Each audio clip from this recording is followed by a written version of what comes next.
کرو گے تو اب ماں باپ کے ساتھ نیکی ماں باپ کے ساتھ نہیں ہے، یہ وہی اللہ کی عبادت کا حصہ بن جائے گا۔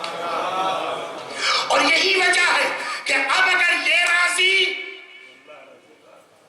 عجیب ہے ماں باپ کا مرتبہ واقعاً عجیب ہے، جو سزا، سن لیجیے یاد آ گئی، جو سزا دشمن علی کی ہے وہی سزا اس کی ہے جس سے ماں باپ ناراض ہو۔ دشمن علی کی سزا کیا ہے؟ پیغمبر فرماتے ہیں اگر کوئی شخص نمازوں پر نمازیں پڑھتا جائے، روزوں پر روزے رکھتا جائے، حج پر حج کرتا جائے، علی اگر تمہاری محبت اس کے دل میں نہیں ہے تو ایسا انسان جنت کی خوشبو نہیں سونگھ سکتا، جانا تو دور کی بات ہے۔ سیم روایت موجود ہے کہ اگر کسی کے ماں باپ اس سے ناراض ہوں تو ایسا انسان جنت کی خوشبو نہیں سونگھ سکتا۔ ہو گئی بات؟ اب دوسری روایت، جناب فاطمہ کے لیے ایک حدیث آپ نے سنی ہوگی، اچھی بات ہے، ماں باپ کیا ہے، صدیقہ طاہرہ کے لیے ماشاءاللہ مجلسوں میں ہم آپ بڑے ہوئے ہیں، حدیث ہے کہ رضا اللہ فی رضا فاطمہ، اللہ اس سے راضی ہوتا جس سے فاطمہ راضی ہوتی ہے نا۔ ان اللہ یغضب لغضب فاطمہ ویرضی برضاها، اللہ اس پر غضبناک ہوتا ہے جس پر فاطمہ غضبناک ہو جائے، اللہ اس سے راضی ہوتا جس سے فاطمہ راضی ہو جائے، ہے نا۔ سیم روایت ماں باپ کے لیے ہے، سیم روایت ہے، رضا اللہ فی رضا الوالدین، جیسے رضا اللہ فی رضا فاطمہ، اللہ کی خوشنودی فاطمہ کی خوشنودی میں، سیم روایت ہے رضا اللہ فی رضا الوالدین، اللہ کی خوشنودی ماں باپ کی خوشنودی میں ہے، یعنی جس سے ماں باپ خوش اس سے اللہ خوش، جس سے ماں باپ ناراض اس سے اللہ ناراض۔ لوح محفوظ جانتے ہیں، لوح محفوظ، سب سے پہلے لوح محفوظ پر کیا لکھا اللہ نے؟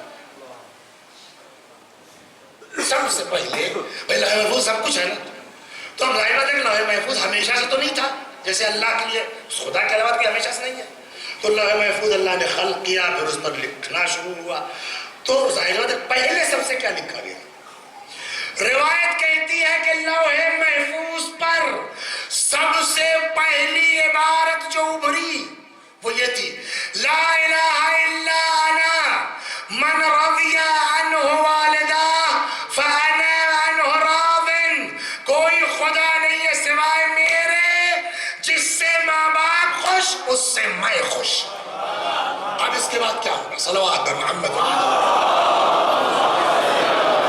اسی لیے قرآن کہتا دیکھو یہ دونوں یا ان دونوں میں سے کوئی ایک جب بوڑھے ہو جائے ان سے اف نہ کرنا، ولا تنہرہما، ان کو جھڑکنا مت، وقل لہما قولا کریما، ان سے بات کرنا نرم لہجے میں، واخفض لہما جناح الذل من الرحمہ، جب ماں باپ کے سامنے آنا تو اپنے شانوں کو انتہائی ذلت کے ساتھ، کہ اس ذلت میں محبت جھلک رہی ہو، جھکائے رکھنا، اور یہ سب کرنے کے بعد یہ خیال نہ آئے کہ ہم نے ماں کا حق ادا کر دیا یا باپ کا حق ادا کر دیا ہے، بلکہ ہماری بارگاہ میں فریاد کرتے رہو رب ارحمہما کما ربیانی صغیرا، پالنے والے ان دونوں پالنے والوں پر ویسے ہی رحم فرما جیسے انہوں نے ہماری پرورش کی ہے۔ یہاں تک تو ماں باپ دونوں کی بات ہے، لیکن ایک منزل وہاں آتی ہے کہ جہاں حدیثیں ماں کے لیے اسپیشل چیزیں ہیں۔ مثلا ایک روایت بڑی عجیب ہے، نماز شب واجب ہے کہ مستحب؟ بولے مستحب، لیکن اتنا اہم مستحب ہے کہ ثواب کتنا ہے خدا جانتا ہے، اتنا اہم مستحب ہے کہ کوئی نماز شب پڑھتا ہے اور کہتا میں بھوکا ہوں، روایت کہتی جھوٹ بولتا ہے۔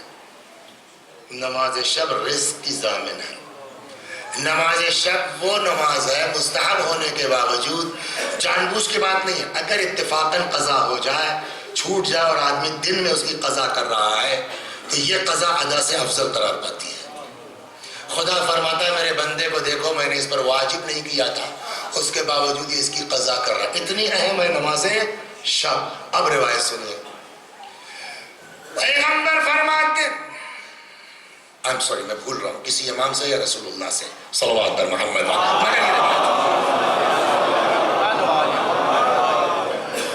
اذا كنت في صلاة التطوع، اب چاہے پیغمبر سے یا کسی امام سے، وہ نصیحت مجھ سے، اذا كنت في صلاة التطوع، اگر تم مستحبی نماز پڑھ رہے ہو، واجب کی بات تو اس کے احکام تو حضور مسائل میں الگ ہے کہ کہاں توڑی جائے گی کہاں نہیں توڑی جائے گی، مستحبی نماز کے لیے ارشاد معصوم کا اذا كنت في صلاة التطوع، اگر تم مستحبی نماز پڑھ رہے ہو، فإن دعاك والدك فلا تقطعها، اگر ابا پکار دے نماز مت توڑنا، نماز پڑھ رہے ہو، وإن دعتك والدتك فاقطعها، معصوم فرماتے ہیں لیکن اگر ماں پکار دے تو نماز واجب کی بات نہیں ہے، مستحبی نماز بھی اگر پڑھ رہے ہو، ان دعتك والدتك فاقطعها، 3 بجے بھور میں اٹھے ہیں،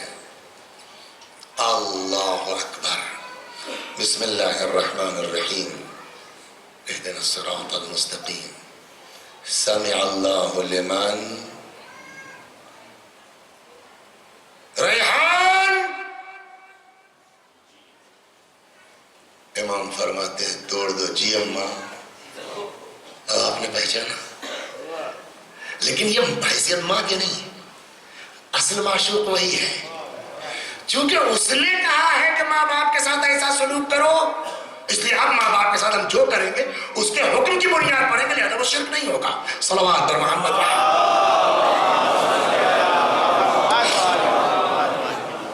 یا اللہ جنت میں میرا پڑوسی کون ہوگا؟ چلے جاؤ، پیشے سے کچھ نہیں ہوتا، آپ امامہ قبا پہنتے ہوں گے، آپ آئی ایس ہیں پی سی ایس ہیں ہوں گے، وہ رکشہ چلانے والا ہے، دنیا کی نگاہ چاہے جو ہو، خدا یہ دیکھتا ہے، اس کو اس سے بحث نہیں کہ رکشے والا کون ہے، آیت اللہ کون ہے، ڈی ایم صاحب کون ہے، ایس پی صاحب کون ہے، وہ یہ دیکھتا ہے یہ کس کا پاک ہے، یہ کس کا صاف ہے نا۔ یا اللہ میرا جنت میں پڑوسی کون ہوگا، کس نے پوچھا؟ موسیٰ نے۔ اللہ نے کہا فلاں قصاب سے جا کے ملاؤ، قصائی ہے، گوشت کاٹتا ہے، ہاں، سلام علیکم، جی وعلیکم السلام بھائی، کتابیں تو انداز بتا رہا ہوں، مہمان چاہیے، مہمان حبیب خدا ہے، آؤ، دکان بند کے لے کے آیا گھر، ان کو بٹھلایا، اب وہ صاحب اوپر کچھ چیز تھی گٹھری ٹائپ کی ٹنگے ہوئے تھے، پنکھا نہیں ٹنگا ہے، ویسی گٹھری اوپر ٹنگی ہوئی تھی، وہ گیا صاحب وہ گٹھری اتارا اس نے، تو اب جناب موسیٰ کیا دیکھتے اس میں ایک بہت کمزور سی تھان پان جو ہے وہ سکڑی ہوئی بڑھیا ضعیفہ، اس نے صاحب اس کو ہاتھ منہ دھلا کے صاف ستھرا کر کے لٹال کر کے پھر اب کہنے لگے صاحب معاف کیجیے میں ذرا ان کا دیکھ لوں پھر آپ سے بات کرتا ہوں، پھر اپنا وہ پکا کے لا کے آہستہ آہستہ توڑ کے سنو، سمجھے، اگر چاہتے ہو کہ ٹھیک سے پڑھ لو، ماں باپ کی سنو گے، کم پڑھو گے تب بھی پاس ہو جاؤ گے، اور اماں ابا اگر ناراض ہیں رات بھر پڑھو گے تب بھی پاس نہیں ہوگے، صلوات پر محمد۔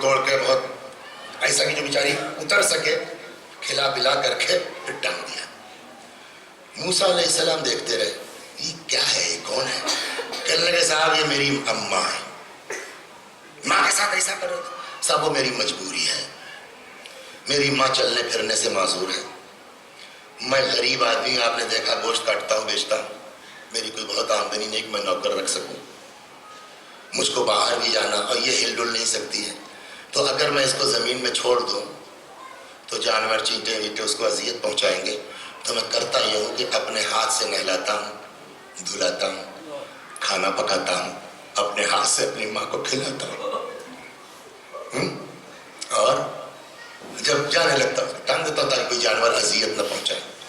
موسیٰ علیہ السلام نے کہا کہ چلو یہ تو ٹھیک ہے، لیکن میں غور کر رہا تھا جب تم کھلا پلا چکے ہاتھ میں دھلا تو میں نے دیکھا تمہاری ماں کے ہونٹ ہل رہے تھے. کچھ کہتی ہے کیا؟ کچھ دعا دیتی؟ کہا ہاں یہ میری ماں کا روز کا طریقہ ہے کہ وہ مجھ کو دعا دیتی، جا بیٹا جیسا تو میری خدمت کر رہا اللہ تجھ کو جنت میں موسیٰ کا پڑوسی بنائے. سمجھ گئے؟ اب ختم ہو گئی مجلس. اللہ تجھ کو جنت میں موسیٰ کا پڑوسی بنائے. حضرت موسیٰ نے کہا کہ مبارک ہو تیری ماں کی دعا قبول.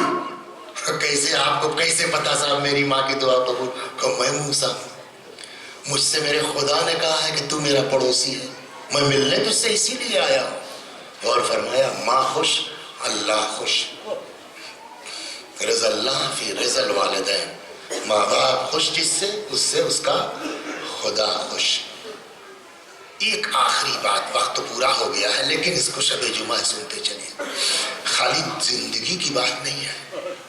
اماں مر گئی، سیم کر لیا، 10واں کر لیا، 20واں کر لیا، 40واں کر لیا، برسی ہو گئی، پھر 10 سال ہو گیا اماں کے کوئی خبر ہی نہیں لیا. 10 سال ہو گیا ابا مر گئے، کوئی خبر ہی نہیں لی. سنا ہے آپ کو؟ روایت ہے، میزان الحکمت میں یہ روایت ہے. اگر کسی کے ماں باپ نے اس کو عاق کر دیا ہے گیا، لیکن مرنے کے بعد اولاد نے اتنا ہی سال ثواب کیا، اتنا ہی سال ثواب کیا کہ ماں باپ کی روح خوش ہو گئی، اس کا عاق ختم ہو سکتا ہے. روایت ہے آپ اس کا ختم ہو سکتا ہے. ماں باپ خوش راضی اس دنیا سے چلے گئے اور اس کے بعد سیم 40واں وہ بھی پبلک کے خوف میں کر کے بھول گئے. 10 سال ہو گیا ابا کو مرے ہوئے. ہم کو اپنے لڑکوں سے تو یہ ہے کہ کم وقت میری سنتے نہیں. کبھی گردن جھکا کے ہم بھی سوچیں کہ 10 سال ہو گیا میرے باپ کو مرے ہوئے، میں کیا کرتا ہوں. خوش باپ گیا ہے اس دنیا سے، ماں گئی ہے اس دنیا سے، اور پھر ماں باپ کو فراموش کر دیا گیا. روایت کہتی ہے مرنے کے بعد عاق ہو جائے گا، اس لیے کہ عاق آٹو سسٹم ہے. ماں باپ کہیں یا نہ کہیں، اولاد اگر اپنی ذمہ داری پوری نہیں کرے گی عاق ہو جائے گی. کتنے شریف ماں باپ ہوتے ہیں، 1000 بدتمیز ہے اولاد، منہ سے کچھ نہیں کہتے. ایسا نہیں کہ عاق نہیں ہوگا، وہ آٹو سسٹم ہے اور ان والدین کو پتہ چلتا ہے. آپ عیسیٰ علیہ السلام شہید دستغیب کا نام سنا ہے؟ بس آخری بات ہے، بس بہت ہو گیا. شہید دستغیب کا نام سنا ہے؟ آیت اللہ شہید دستغیب. ہاں کل ان کے اوپر آ رہا تھا ٹی وی پروگرام پورا آ رہا تھا. انہوں نے اپنی ایک کتاب میں لکھا، بہت مزیدار ہے، سن لیجیے. میاں بیوی سو رہے تھے ایسے آج کی اتفاق سے، شب جمعہ ہے نا آج، تب تک جو ہے شوہر نامدار کی آنکھ کھل گئی. مار غصے میں بیوی کو جگایا، اے اٹھو، کیا ہوا؟ آج تم نے کیا کیا ہے؟ میں نے کیا کیا ہے؟ آدھی رات کو جگا کے مجھ سے پوچھ رہے ہو. کہنے کہ نہیں یہ ابا بہت ناراض ہے. تم نے کیا کیا ہے آج؟ خیریت تو کہنے نہیں ہے، تمہارے ابا جو ہے ابا ہمارے بہت بگڑے ہوئے کہ تمہاری بہو جو ہے عجیب طرح کی ہے، اس کو مردوں کے بیچ ہماری بے عزتی کرا دی. تم نے کیا کیا؟ پہلے یہ بتاؤ آج، تب میں تم کو اپنا خواب بتاتا ہوں صحیح ہے کہ غلط ہے. کہنے لگی کہ میں باورچی خانے میں تھی، بریانی پکا رہی تھی، دم پہ لگی تھی. تب تک دروازے پہ کسی فقیر نے پکار دیا. مجھ کو یاد آ گیا کہ ارے آج جمعرات ہے، موقع سے فقیر آ گیا ہے تو لاؤ جو ہے ابا کے ایصال ثواب کے لیے کچھ فقیر کو دے دے ابا کے نام پر. تو ہڑبڑ میں کچھ دکھائی نہیں دیا، ڈر یہ کہیں فقیر چلا نہ جائے. تو وہ ٹب پڑا تھا سامنے جس میں کپڑا دکھاتے ہیں. میں نے صاحب وہ ٹب اٹھایا، اس میں صاحب تھوڑی سی بریانی ڈالی، لے جا کے لو بابا، اس کو پلٹ دیا. کہنے لگے ابا یہی بگڑے تھے کہ ابے اپنی بیوی کو سمجھاؤ یار، اس کو کھانا دینے کے لیے برتن تک نہیں ہے، سارے مردوں میں میری بے عزتی کرا دی، ٹب میں کھانا چلا آ رہا ہے اتنی سی بریانی. آپ غور کر رہے ہیں، سب پتہ چلتا ہے. ہنسنے کی بات تو ہے لیکن اس سے میں یہ بتانا چاہتا ہوں کہ ہمارے ماں قبر پر آپ جائیں گے نا، روایات ہے من زار قبر ابویہ، یہ تو کلپ میری بہت چلی ہے، شاید آپ نے بھی سنا. من زار قبر ابویہ او احدہما یوم الجمعہ، جو ماں باپ کی یا ماں باپ میں سے کسی ایک کی قبر پر جائے جمعے کو، غفر اللہ، خدا ایسی اولاد کو معاف کر دیتا ہے، وَكُتِبَ بَارًا، اور ایسے بچے کو نیکوکاروں میں شمار کرتا ہے۔ کون؟ جو ماں باپ کی قبر پر جائے۔ ماں باپ کو اندازہ ہوتا ہے، مردے کو احساس ہوتا ہے میری قبر پر کون آیا ہے۔ نہیں سمجھ میں آ رہی بات آپ کو؟ روایت سناؤں، فاطمہ سے بڑا کوئی دنیا میں ہے؟ زہرا سلام اللہ علیہا سے بڑھ کے کوئی کائنات میں ہے؟ پتہ ہے وصیت کیا کی ہے جناب فاطمہ نے؟ فرماتی ہیں علی میرے مرنے کے بعد میری قبر پر آنا، علی میرے مرنے کے بعد میری قبر پر آنا، علی میری قبر پر بیٹھ کے قرآن پڑھنا۔ فاطمہ جیسی شخصیت وصیت کر رہے میری قبر پر قرآن پڑھنا۔ جائیے والدین کی قبر پر جائیے، ماں باپ کی قبر پر جائیے، اعزا رشتہ داروں کی قبر پر جائیے، وہاں قرآن پڑھیے، ان کو ثواب ہوگا، خوش ہوں گے، دعا دیں گے۔ اور جب وہ دعا دیں گے، روایت کہتی ہے اگر کہیں پریشان ہو جاؤ نا، جاؤ ماں کی قبر پر، اس کو کچھ ہدیہ کرو، اس سے کہو کہ اللہ سے تم دعا کرو۔ یہ روایت میں نے پڑھی تھی، یہ بالکل صحیح میرے اوپر کا واقعہ ہے۔ ایک صاحب تھے بیچارے، اللہ نے ان کو بیٹا نہیں دیا، بیٹیاں ہی تھی، 2-3 جو بھی تھی، انٹرمیڈیٹ کر لیا لڑکی نے، اب وہ بزی تھے کہ صاحب ہم علی گڑھ میں گریجویشن کریں گے، جو بھی کرنا۔ وہ کہہ رہے نہیں بھائی لکھنؤ سے کر لو، وہاں رشتہ دار بھی ہیں، یہ بھی ہیں، وہاں علی گڑھ کا ہوا، وہ بزی تھی۔ آخر میں لڑکی نے کہا کہ صاحب جو ہے وہ میں زہر کھا لوں گی اگر مجھ کو علی گڑھ نہیں بھیجا۔ تو ڈر گئے بیچارے، انہوں نے کہا تو میں جا رہا ہوں، پولیس کو اطلاع دے دو بھائی تم زہر وہر کھا لو، پھنس جاؤں گا میں۔ تو اس نے کہا ٹھیک ہے جائیے، میں بھی پولیس والوں کو بتاؤں کیسا باپ ہے میرا۔ اس حد تک بیٹی باپ میں ہو گئی۔ اچھا کسی کی بھی اولاد ہے تو باپ کی تو میرے پاس اگر لے وسی بھائی میں کیا کروں، میں عاجز ہوں۔ میں نے کہا کچھ نہ کیجیے، آپ اسکوٹر اپنا اسٹارٹ کیجیے، قبرستان ہوتے ہوئے جائیے۔ اسی روایت کی بنیاد میں نے ان کو رائے دی، قبر پہ جائیے اپنی ماں کی، ان کو فاتحہ پڑھیے۔ کتنا دن ہوا نہیں گئے اماں کی قبر پر، جائیے ماں کی قبر پر فاتحہ پڑھیے اور ان سے کہیے اماں میں یہ پریشانی ہے، تم دعا کر دو، ماں کی دعا اولاد کے حق میں قبول ہوتی۔ آپ یقین کیجیے شام کے وقت دوسرے دن فون آتا ہے کہ وسیع بھائی جادو ہو گیا۔ میں کیا ہوا؟ کل وہ لڑکی میرے آگے پیچھے، پاپا میرا کل دماغ کیسا ہو گیا تھا، میں نے آپ سے بدتمیزی کر دی ہوں، پاپا میں معافی چاہتی ہوں اور یہ چاہتی ہوں، میں بھی تھوڑا ٹائٹ ہو گیا ہوں۔ 1-8 گھنٹے کے بعد یہ ہے ماں باپ، ان کی زندگی بھی ہمارے لیے نعمت ہے، قبر پر ان کی جائیے، ان کا وجود ہمارے لیے نعمت ہے۔ انصاف سے بتائیے، جب عام ماں کا یہ مرتبہ ہے، جب عام ماں کی یہ حیثیت ہے، تو حسین کی ماں کا مرتبہ کیا ہوگا؟ جس کو رسول اللہ نے اپنی ماں کہہ دیا، اس کا کیا مرتبہ ہوگا؟ اللہ اکبر، اللہ اکبر۔ طولانی ہو گئی مجلس، معذرت چاہتا ہوں، 2-3 جملے مصاحب کی اور ختم و دعا۔ اسما میرا بستر لگا دو، تھوڑی دیر کے بعد مجھ کو آواز دینا، اگر جواب نہ آئے سمجھ لینا میں اس دنیا میں نہیں ہوں۔ لیکن ماں کی ممتا ملاحظہ کریں گے، اے اسما جب میرے بچے آ جائیں تو پہلے ان کو کھانا کھلا لینا، اس کے بعد میرے مرنے کی اطلاع دینا۔ کوئی نئی بات تو نہیں کہی نا میں نے؟ سنتے رہتے ہیں نا۔ ایک سوال ہے، یہ سب پڑھتے ہیں، میں نے بھی پڑھ دیا کہ جناب زہرا سلام اللہ علیہا نے کیا فرمایا، جب میرے بچے آ جائیں پہلے ان کو کھانا کھلا لینا، تب میرے مرنے کی اطلاع دینا۔ آج کوئی دلی رہتا ہے، کوئی بمبئی رہتا ہے، کوئی لکھنؤ رہتا ہے، کوئی کلکتہ ہے، کوئی دبئی ہے، کوئی سعودیہ ہے، اور ماں کی طبیعت خراب ہو جائے، آپ یہاں سے اس کو دبئی فون کرتے ہیں، لڑکا وہاں سے کیا پوچھتا، صحیح بتائیے اماں کی حالت کیا، بچیں گی کہ نہیں بچیں گی؟ پوچھنا نہیں، کیوں کہ اگر خدا نخواستہ زیادہ سے تو میں چلا ہوں۔ ہم جیسے گناہگار بچے چاہتے ہیں مرنے سے پہلے ماں کے پاس ہوں، ہے نا؟ سب کا مزاج ہے نا۔ اسی مدینے میں رہ کے حسن و حسین جیسی اولاد کہاں چلی گئی ہے کہ فاطمہ کہہ رہی جب آ جائیں. یہ جب آ جائیں کا مطلب کیا ہوا؟ یعنی نہیں تھے.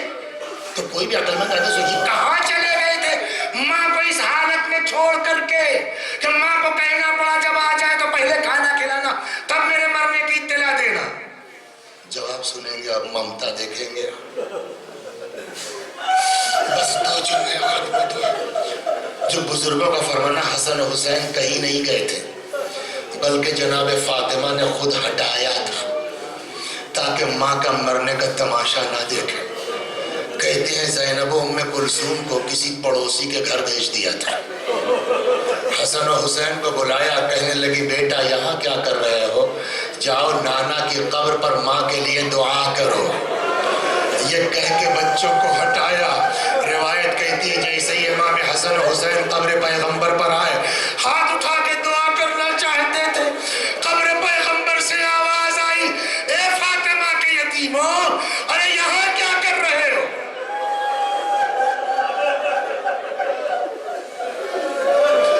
امام حسن و حسین کو احساس ہو گیا ادھر زینب و ام کلثوم کے لیے روایت کہتی ہے کہ شہزادی نے کسی پڑوسی کے گھر بھیج دیا تھا تاکہ ماں کے مرتے وقت موجود نہ رہے. بس ختم ہو گیا.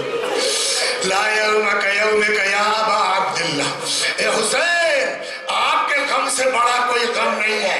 میں کہوں گا بی بی شہزادی آپ نے زینب و ام کلثوم کو ہٹا دیا تاکہ ماں کے مرتے وقت موجود نہ رہے, لیکن ہائے کربلا کا میدان 4 برس کی یتیمہ ہے, باپ کا جسم بغیر سر.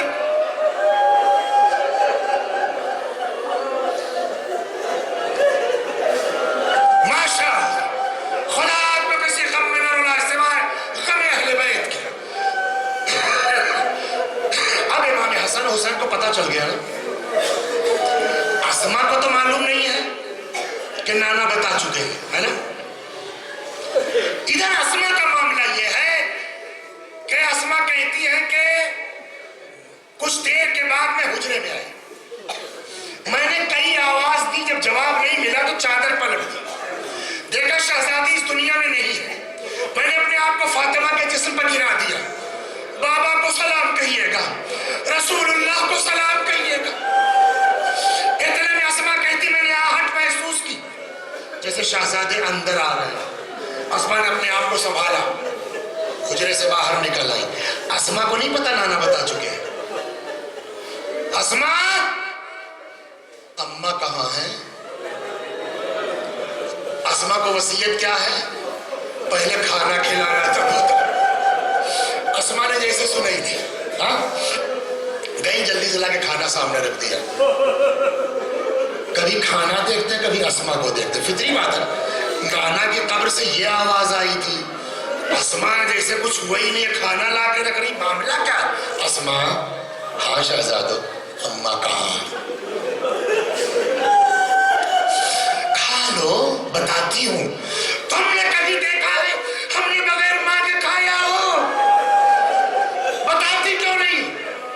کچھ انداز ایسا تھا کہ اسما کو احساس ہوا کہ لگتا ہے ان کو اندازہ ہے کچھ. کہنے لگی شہزادو تم ٹھیک سمجھ رہے ہو, اب تمہاری ماں اس دنیا میں نہیں ہے.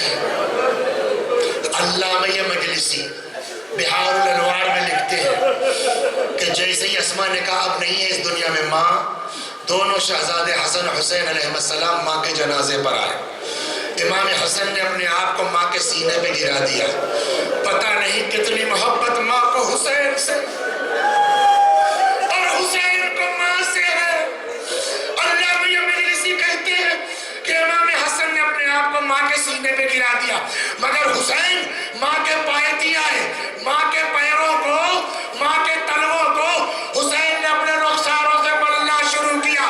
اماں تمہارا لال آیا ہے, اماں تمہارا حسین آیا ہے, اماں اپنے حسین کا جواب دو.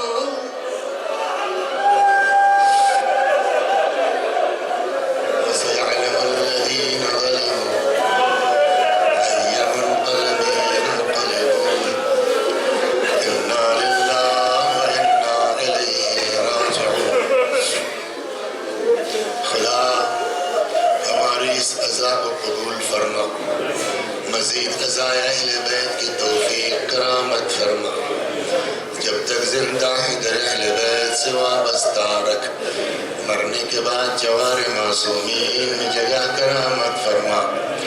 جس مومنہ کے ایصال ثواب کی یہ مجلس ہے یا اللہ، اس مجلس کا ثواب اس کی روح تک پہنچا دے، ان کے گناہوں کو بخش دے، جوار معصومین میں جگہ کرامت فرما۔ خدا جو فاطمہ کل مظلومہ تھی وہ فاطمہ آج بھی مظلومہ ہے، معمولی انسانوں کی قبروں پر گنبد بنے ہیں، چھت بنے ہیں، فاطمہ زہرا کی قبر آج بھی ڈوب ہے یا اللہ۔ اسی فاطمہ کی قسم ہے خدا، فاطمہ کے روضے کی تعمیر کی سبیل فراہم فرما یا اللہ۔ ہم سب کو فاطمہ زہرا سلام اللہ علیہا کی ٹوٹی ہوئی قبر کی زیارت نصیب فرما خدا۔ ہم سب کو اس دنیا میں قبر حسین کی زیارت، آخرت میں شفاعت حسین نصیب فرما۔ ہمارے مولا، ہمارے آقا، ہمارے مالک، ہمارے صاحب، ہمارے سید و سردار امام زمانہ کو ہم سے راضی و خوشنود فرما، حضرت کے ظہور میں تعجیل فرما۔ آپ حضرات سے گزارش ہے ایک بار سورہ حمد اور سورہ توحید کی تلاوت فرما کر کے مرحومہ اختری نقوی بنت امیر علی مرحوم کی روح کو ایصال ثواب فرما دیں۔